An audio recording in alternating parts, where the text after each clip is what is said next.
ನಮಸ್ಕಾರ ಸ್ನೇಹಿತರೆ, ಇಂದು ನಾವು ಪ್ರತಿಯೊಬ್ಬರಿಗೂ ಉಪಯುಕ್ತವಾದ ಒಂದು ಮಹತ್ವದ ವಿಷಯದ ಬಗ್ಗೆ ತಿಳಿದುಕೊಳ್ಳೋಣ.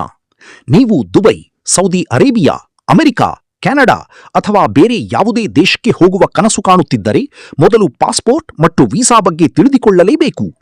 ಪಾಸ್ಪೋರ್ಟ್ ಎಂದರೇನು? ವೀಸಾ ಎಂದರೇನು? ಅವುಗಳ ನಡುವಿನ ವ್ಯತ್ಯಾಸ ಏನು? ಪಾಸ್ಪೋರ್ಟ್ ಹೇಗೆ ಮಾಡಿಸಬೇಕು? ವೀಸಾ ಹೇಗೆ ಪಡೆಯಬೇಕು? ಈ ಎಲ್ಲಾ ಪ್ರಶ್ನೆಗಳಿಗೆ ಇಂದಿನ ವಿಡಿಯೋದಲ್ಲಿ ಸಂಪೂರ್ಣ ಉತ್ತರ ಸಿಗಲಿದೆ. ಆದ್ದರಿಂದ ವಿಡಿಯೋವನ್ನು ಕೊನೆಯವರೆಗೂ ನೋಡಿ. ಸಖತ್ ಗುರು ಯೂಟ್ಯೂಬ್ ಚಾನೆಲ್ನ ಸಬ್ಸ್ಕ್ರೈಬ್ ಮಾಡಿ, ಬೆಲ್ ಐಕಾನ್ನ ಕ್ಲಿಕ್ ಮಾಡಿ. ಪಾಸ್ಪೋರ್ಟ್ ಎಂದರೇನು?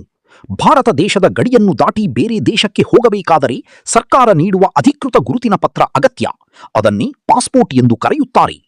ಪಾಸ್ಪೋರ್ಟ್ ನಿಮ್ಮ ರಾಷ್ಟ್ರೀಯತೆಯನ್ನು ಸಾಬೀತುಪಡಿಸುವ ಪ್ರಮುಖ ದಾಖಲೆಯಾಗಿದೆ.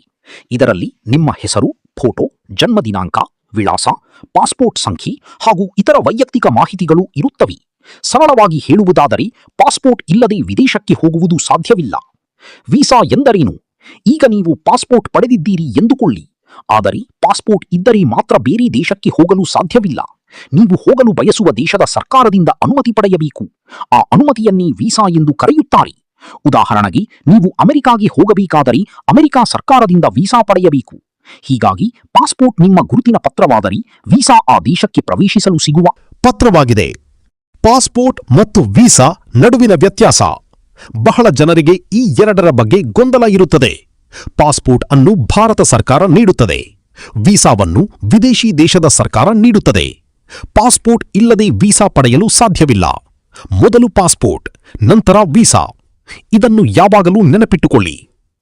ಈಗ ಪಾಸ್ಪೋರ್ಟ್ ಪಡೆಯುವ ವಿಧಾನವನ್ನು ನೋಡೋಣ. ಪಾಸ್ಪೋರ್ಟ್ ಸೇವಾ ಪೋರ್ಟಲ್ನಲ್ಲಿ ನೋಂದಣಿ ಮಾಡಿಕೊಳ್ಳಿ.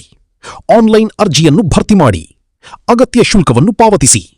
ಹತ್ತಿರದ ಪಾಸ್ಪೋರ್ಟ್ ಸೇವಾ ಕೇಂದ್ರದಲ್ಲಿ ಅಪಾಯಿಂಟ್ಮೆಂಟ್ ಬುಕ್ ಮಾಡಿ. ಅಲ್ಲಿ ನಿಮ್ಮ ದಾಖಲೆಗಳನ್ನು ಪರಿಶೀಲಿಸಲಾಗುತ್ತದೆ. ನಂತರ ಪೊಲೀಸ್ ಪರಿಶೀಲನೆ ನಡೆಯುತ್ತದೆ. ಎಲ್ಲವೂ ಸರಿಯಾಗಿದ್ದರೆ ಕೆಲವೇ ದಿನಗಳಲ್ಲಿ ಪಾಸ್ಪೋರ್ಟ್ ನಿಮ್ಮ ಮನೆಗೆ ತಲುಪುತ್ತದೆ. ಪಾಸ್ಪೋರ್ಟ್ಗೆ ಬೇಕಾಗುವ ದಾಖಲೆಗಳು: ಆಧಾರ್ ಕಾರ್ಡ್, ಮತದಾರರ ಗುರುತಿನ ಚೀಟಿ, ಪ್ಯಾನ್ ಕಾರ್ಡ್, ಎಸ್ಎಸ್ಎಲ್ಸಿ ಅಂಕಪಟ್ಟಿ ಅಥವಾ ಜನನ ಪ್ರಮಾಣ ಪತ್ರ, ವಿಳಾಸ ಪುರ. ವೀಸಾಗಳಲ್ಲಿ ಹಲವಾರು ವಿಧಗಳಿವೆ. 1. ಪ್ರವಾಸಿ ವೀಸಾ, ಪ್ರವಾಸ ಮತ್ತು ಸುತ್ತಾಟಕ್ಕಾಗಿ. 2. ವಿದ್ಯಾರ್ಥಿ ವೀಸಾ, ವಿದೇಶದಲ್ಲಿ ವಿದ್ಯಾಭ್ಯಾಸ ಮಾಡಲು. 3. ಉದ್ಯೋಗ ವೀಸಾ, ವಿದೇಶದಲ್ಲಿ ಕೆಲಸ ಮಾಡಲು. 4. ವ್ಯಾಪಾರ ವೀಸಾ, ವ್ಯಾಪಾರ ಸಂಬಂಧಿತ ಪ್ರಯಾಣಕ್ಕಾಗಿ. 5. ವೈದ್ಯಕೀಯ ವೀಸಾ, ಚಿಕಿತ್ಸಕ್ಕಾಗಿ ವಿದೇಶಕ್ಕೆ ಹೋಗಲು. 6. ಟ್ರಾನ್ಸಿಟ್ ವೀಸಾ, ಇನ್ನೊಂದು ದೇಶಕ್ಕೆ ಹೋಗುವಾಗ ಮಧ್ಯದಲ್ಲಿ ಕೆಲವು ಗಂಟೆಗಳು ಅಥವಾ ದಿನಗಳ ಕಾಲ ಉಳಿಯಲು. ಈಗ ವೀಸಾ ಪಡೆಯಲು ಏನು ಮಾಡಬೇಕು ಎಂಬುದನ್ನು ತಿಳಿಯೋಣ. ಮೊದಲು ಪಾಸ್ಪೋರ್ಟ್ ಇರಬೇಕು. ವೀಸಾಗೆ ಅರ್ಜಿ ಸಲ್ಲಿಸುವ ಮೊದಲು ಮಾನ್ಯವಾದ ಪಾಸ್ಪೋರ್ಟ್ ಕಡ್ಡಾಯ. ಯಾವ ದೇಶಕ್ಕೆ ಹೋಗಬೇಕು ಎಂದು ನಿರ್ಧರಿಸಿ. ಉದಾಹರಣೆಗೆ, Dubai, UAE, America, Australia, Canada. Visa ಪ್ರಕಾರ ಆಯ್ಕೆ ಮಾಡಿ: ಪ್ರವಾಸಿ ವೀಸಾ, ಉದ್ಯೋಗ ವೀಸಾ, ವಿದ್ಯಾರ್ಥಿ ವೀಸಾ, ವ್ಯಾಪಾರ ವೀಸಾ, ವೈದ್ಯಕೀಯ ವೀಸಾ. ಅಗತ್ಯ ದಾಖಲೆಗಳನ್ನು ಸಿದ್ಧಪಡಿಸಿ. ಸಾಮಾನ್ಯವಾಗಿ ಪಾಸ್ಪೋರ್ಟ್ ಗಾತ್ರದ photo, bank statement, Aadhaar card, ವಿಮಾನ ಟಿಕೆಟ್. ಕೆಲವು ಸಂದರ್ಭಗಳಲ್ಲಿ ಹೋಟೆಲ್ ಬುಕಿಂಗ್. ಪ್ರವಾಸಿ ವೀಸಾಗೆ ಉದ್ಯೋಗ ಅಥವಾ ಕಾಲೇಜು ದಾಖಲೆಗಳು. ಅರ್ಜಿ ಸಲ್ಲಿಸಿ. ಸಂಬಂಧಿತ ದೇಶದ ಅಧಿಕೃತ ವೀಸಾ ವೆಬ್ಸೈಟ್ ಅಥವಾ ವೀಸಾ ಕೇಂದ್ರದ ಮೂಲಕ ಅರ್ಜಿ ಸಲ್ಲಿಸಬೇಕು. ಶುಲ್ಕ ಪಾವತಿಸಿ. ದೇಶ ಮತ್ತು ವೀಸಾ ಪ್ರಕಾರವನ್ನು ಅವಲಂಬಿಸಿ ಶುಲ್ಕ ಬದಲಾಗುತ್ತದೆ.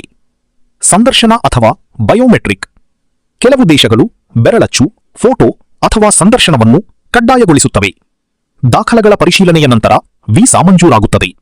ಸ್ನೇಹಿತರೆ, ಇಂದು ನಾವು ಪಾಸ್ಪೋರ್ಟ್ ಮತ್ತು ವೀಸಾ ಬಗ್ಗೆ ಸಂಪೂರ್ಣ ಮಾಹಿತಿಯನ್ನು ಸರಳವಾಗಿ ಅರ್ಥಮಾಡಿಕೊಂಡಿದ್ದೇವೆ ಎಂದು ಭಾವಿಸುತ್ತೇನೆ. ಈ ಮಾಹಿತಿ ನಿಮಗೆ ಉಪಯುಕ್ತವಾಗಿದ್ದರೆ ವಿಡಿಯೋಗೆ ಒಂದು ಲೈಕ್ ಮಾಡಿ ಮತ್ತು ನಮ್ಮ ಸಖತ್ ಗುರು ಯೂಟ್ಯೂಬ್ ಚಾನಲ್ ಅನ್ನು ಸಬ್ಸ್ಕ್ರೈಬ್ ಮಾಡಿ. ಧನ್ಯವಾದಗಳು.